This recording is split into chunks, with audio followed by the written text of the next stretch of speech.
Tonight on Patriots This Week, the Pats went from a mini bye break to a brawl with the Bengals. That's what this league's about, battle adversity. Yeah, it was a 60-minute battle, and it took everybody. It took everybody because the field in Cincinnati turned into a mash unit. Nobody's going to feel sorry for us. I'm pretty sure of that. Not after erasing a 10-point deficit with 2 touchdowns in 2 minutes. Double clutch, picked off, goodbye. Running left side, 15-10.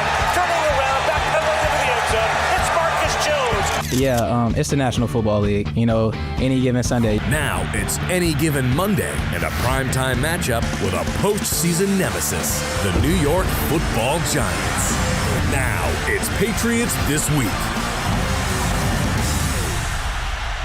Well, they can't all be pretty. The New England Patriots go into Cincinnati and win it by a score of 26-20. It was a hard-fought game for them, but bottom line, they're 10-2. They've won 9 in a row, 6-0 on the road as they keep things going. And a good evening and hello, everyone, and welcome on into Patriots This Week. I'm Dan Roach, filling in for Bob Socci. Hope you all had a nice Thanksgiving. And we're joined by Patriot radio analyst Scott Zolak and, of course, Brian Hoyer, 15-year vet, Super Bowl champion quarterback of the New England Patriots. Gentlemen, let's get right to it. This win, it wasn't pretty, but bottom line, they get out of there with a W. Yeah, and I didn't like the way it started. And for whatever reason, coming off a short bye, maybe there were some sluggish times in practice. Drake didn't start well in this game. He's been so damn accurate that kind of scratching your head on the first couple drives, and the pick 6 ball got away from him, and you're looking up at the scoreboard, it's 10-zip, and like this should not be. And I think at the end of the game, you come out of there with the win, and they did what they wanted to do, and you remind yourself how hard it is to win football games in the National Football League, regardless of who the opponent is, and you got to remind yourself that on the road. What did you see from Drake Maye with the slow start and the pick 6? We're all watching it, and we're like, and Zoe's on the radio, and you're like looking at his thumb, maybe he hit on a helmet. I was staring at his thumb the rest of the game. He shook it a little bit, but then he was fine after that. What do you attribute to something like that? High throws, too. Yeah, it was wild, and we've been spoiled, right? We've been spoiled with the way he's played, and I'm sitting at home watching with my wife and my son, and I said to them, man, he doesn't look right. And my wife goes, oh, leave him alone. And I go, you know what? It's kind of, we've been so accustomed to him playing at such a high level that he had a few bad plays, and you're kind of wondering, is something wrong? The one thing that was wild to me was a switch went on, and then he got back to the player that he was, and it was man, what was bothering him in that first quarter? And then he went back to being the player that he was. And I think a win is a win. It gives him one step closer of trying to secure that number 1 seed. And with the injuries they have, they're going to need that. He throws for a career high 294, right? So that was the weird thing. He throws. Still didn't get 300 yet. I know. That's what my prediction was. It is bizarre to think that. Yeah. How do you look at that as a quarterback as far as what got him going in that second quarter? I think that's classic Josh McDaniels getting with him that, hey, if this isn't working, and they wanted to throw sort of the comebacks, the curls, the digs, and those guys on the outside, they're sitting on everything. He had the shot to Booty down the boundary. Nice job by him drawing a flag there. But if that's not working, what do? Go right back to our reliable tight ends on the drags, the seams. They try to get it to Hunter on the first seam on the pick 6. He was open. Yep. Drake just missed him. As you come out after the first pick, what conversations, what are they like with Josh McDaniels? Are you talking about how do you feel, what's working, what's not working? We all saw it. What do you think Josh is saying to him?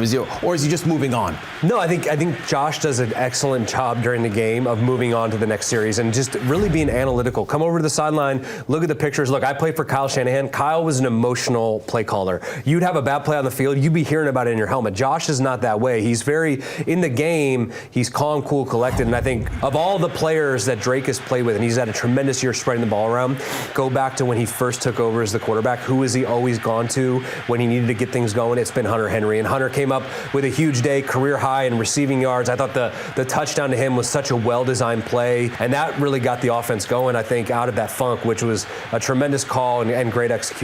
Real quick, though, off that touchdown, too. So Morgan Moses went out with the illness real quick. The guy gets downhill. Drake senses it, keeps 2 hands on the ball, steps up off platform throw.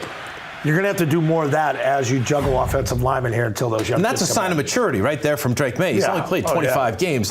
How nice is that to see, too? A year ago, that ball gets knocked out. Yeah. That makes it special. All right, let's turn to the defense a little bit.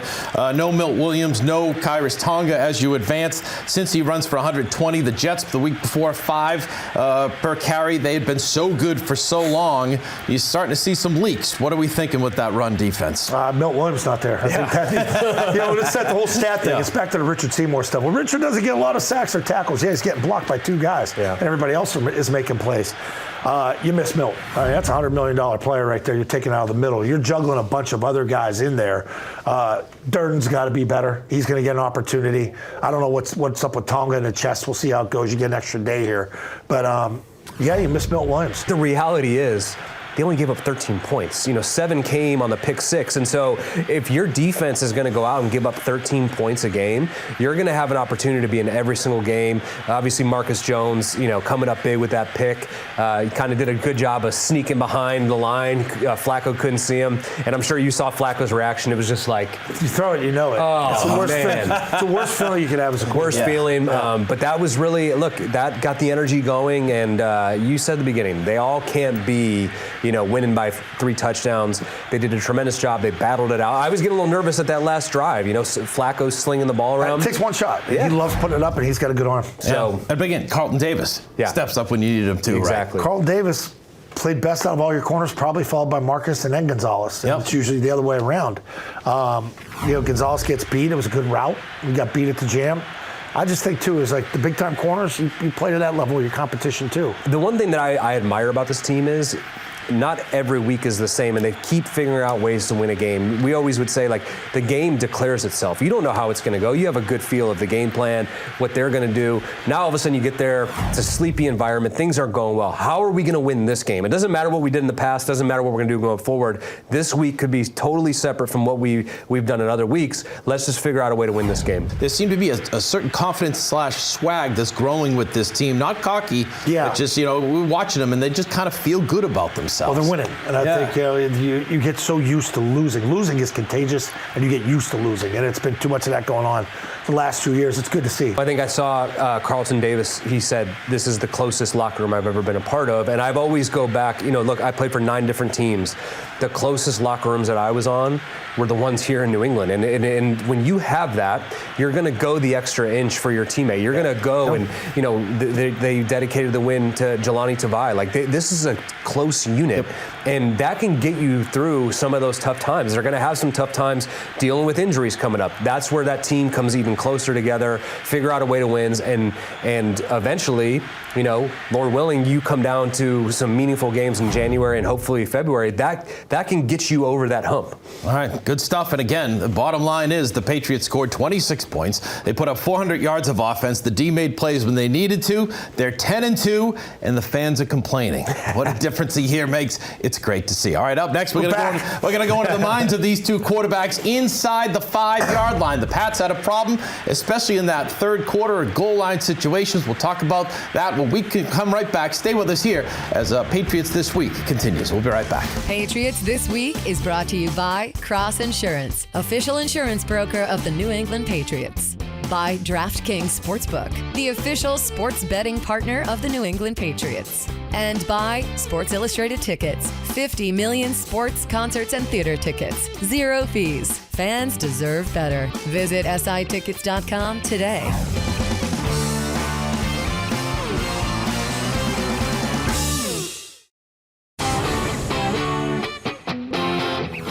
Cross Insurance Player of the Week is Carlton Davis III. The 6'1", 206-pound cornerback was one of the Patriots' prized free agent signings in the offseason. The 28-year-old, who played his college ball at Auburn, is now in his 8th season in the NFL. And Davis may have had his best game as a Patriot with his 3 pass breakups against the Bengals. The Player of the Week is brought to you by Cross Insurance, the official insurance broker of the New England Patriots.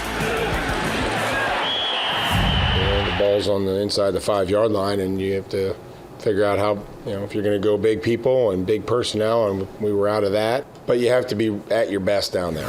And welcome back inside the Bob's Discount Furniture Studios. Dan Roach along with Brian Hoyer, Scott Zolak. You heard Mike Vrabel talk about it. The Patriots in that third quarter, I think, had 9 opportunities inside the 5-yard line and just couldn't get it done, couldn't get the 6 points punching it in. So, gentlemen, you 2 quarterbacks, take us through the minds of Mike Vrabel, Drake Maye, Josh McDaniels here as to what was going on in that situation. Well, I think Brian knows this. You go into a game, you got a game plan, and you got groupings of personnel groups. All of a sudden, Tonga, who we love, has been your glorified fullback. All of a sudden, he's out of the game. You use your left guard, you lose your left tackle. We're down 3 big guys. And I think what Mike's talking about there is like, we have big guys we want to put in the game, go big, bang it in there. All of a sudden, we don't have that. We got to be able to adapt. And I think Mike is big on, remember when Ramondre was fumbling early in the year, and he's like, we got to finish our role on the backside. Yeah. We got to take our guy and put him in the end zone. I think you get back to the basics. Running it in on the goal line is a mentality. And I sat in those meetings, goal line meetings with Dante Scarnecchia and Josh, and Dante would say to the line, if you guys score, meaning if your body's getting in the end zone, our running back's going to score. The inertia is going to, he would always say, an object in motion tends to stay in motion, right? we would get the science lesson from Scar. Yep. And the one thing I would say is they're getting pushed back in that front 5, right? So they have to have a better mentality. They have to beat the man across from them, get the inertia going, let the running back hit from behind it, because the reality is one of the most demoralizing things you can do to a defense is running in on the goal line. So what goes through the mind then in that situation? I think the fans want to know. So they're getting into the huddle. Drake's getting the play call. What goes through the mind of Vrabel, McDaniels, and Maye as these plays unfold and as the failures come about? What's the conversation like? And how deep is the conversation? Or is it like, no, I don't like that, we got to fix this, we got to do that? Well, I do think that does happen in between series, and you can't let these guys lose confidence. I think that's the big thing. You got out there and you start chewing out the quarterback, you're chewing out an offensive lineman. That does you no good. You got to fix things on the fly. Like Brian said, Brown's in the game on short yardage. If Darian Lowe would come in, hey, I'm reporting he's the 3rd tight end in essence on all those packages. So your whole personnel group on the short yardage goal line is out the window.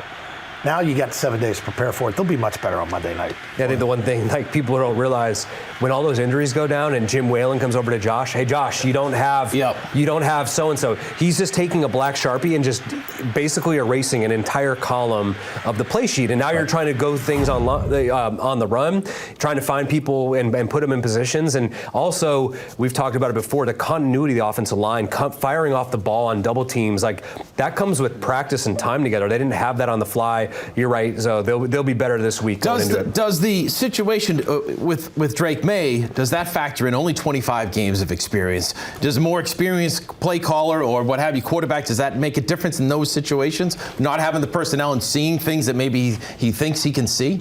I don't think it's that much on him on there, because I think it's such a short area that you got to go with the call. Whatever the call is, that's what it is. It's not my job to get you out unless you got a run pass option. And that's a check with me at the line of scrimmage. You don't run a lot of those down inside the 5. It's like, hey, we're sending a group in. Here's the call. Make sure nobody jumps. We're going on 1. There's not a lot of scheme or X's and O's when that's old school smash mouth football. You got to beat the guy across from you, get yourself into the end zone, allow the back to follow you in there. All right, we've looked back. Now we're going to look ahead. We'll preview the Monday night matchup against the New York Giants when we continue. Stay with us. Patriots This Week. We'll be right back.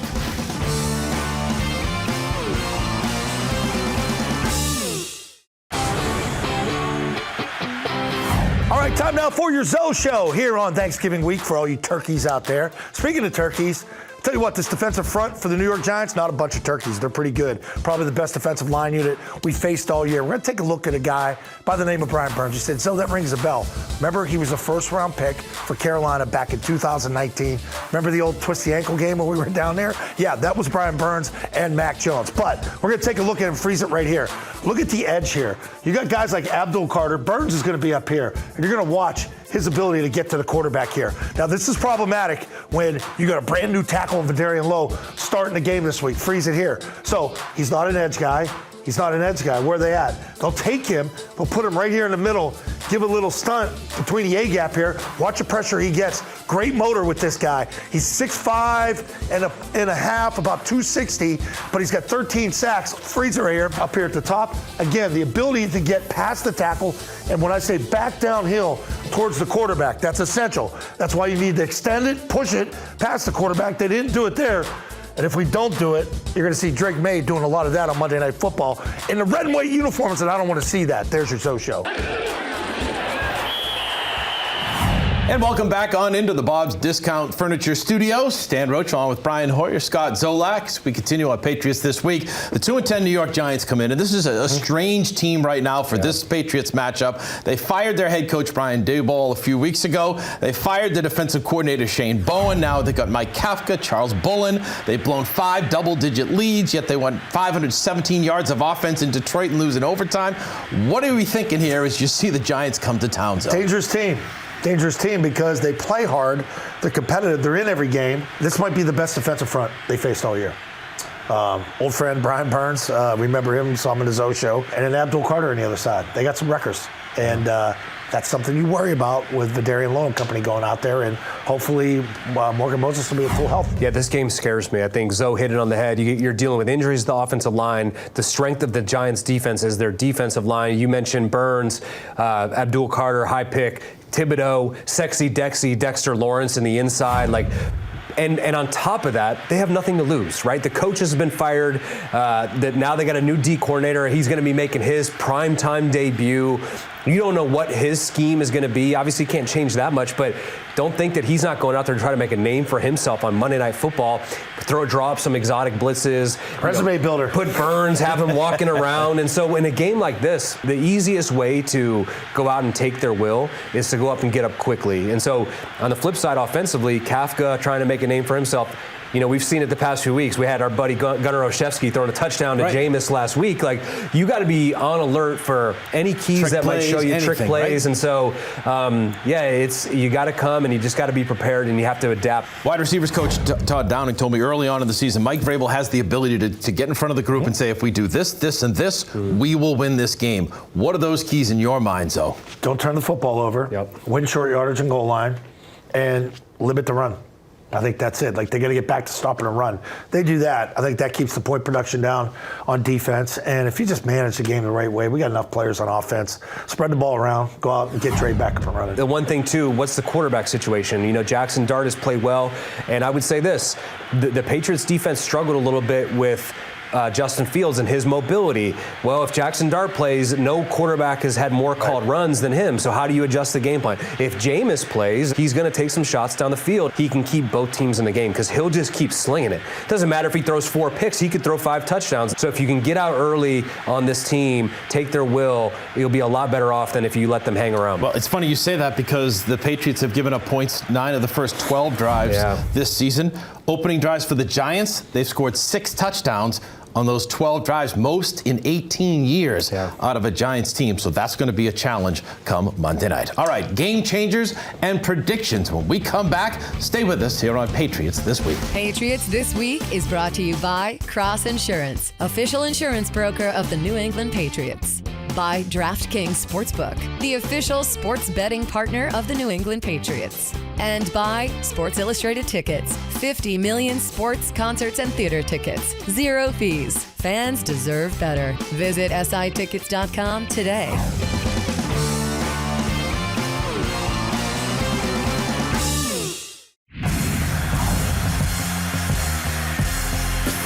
Trevor Lawrence should get the start this week. While it has been an inconsistent year for the Jags QB, he should put up good fantasy numbers when Jacksonville travels to Tennessee. But TJ Hawkinson needs to find the bench. The tight end has not benefited by the Vikings' quarterback issues, and going up against a stout Seahawks defense in Seattle is not a good matchup. But don't sleep on R.J. Harvey. With J.K. Dobbins injured, expect the Broncos to give Harvey the ball, and the Denver back has a plus matchup against the Commanders' defense in Washington. This week's fantasy picks are brought to you by Verizon. Welcome back to Patriots This Week. All right, here's a stat right out of the chute. Since 2020, the New York Giants have 30 wins. Tom Brady has 32 since 2020, and Tom Brady retired after the 2022 season. So with that said, prediction time. Zoe, Hoyer, what do you got? I can't believe the Giants are in this situation. You know, it's just they keep resetting. But the Patriots, this is going to be a tough one. I'm going 24-16 Patriots, and Stephon Diggs is going to have about 8 to 10 catches in this game. Not for a lot of yards, but productive. I'm going to go with the Patriots. It's a trap game, right? You're playing a team you should beat, but they're talented. Patriots win 24-21. I'm going to go with Kayshon Boutte coming back, coming up with some big plays out on the edge. I think that's where they can expose them. So they get to 10 10 wins. 10 wins. They're at 11 10 wins. They get to 11 wins. Don't mind me. 11. That's my Syracuse math. I'm hurting from my alma mater after Notre Dame, so I apologize for that. How'd Syracuse do last weekend? Good, and you? All right, I want to thank you, all of our crew. You had a good Thanksgiving. And the wonderful job that they do. Don Maxon and company as well. Bob Socci will be back in this chair coming up next week. Hope you had a nice Thanksgiving. Enjoy the weekend. Enjoy Monday night as well. Thanks for watching here on Patriots This Week. Good job, Wally Pipp.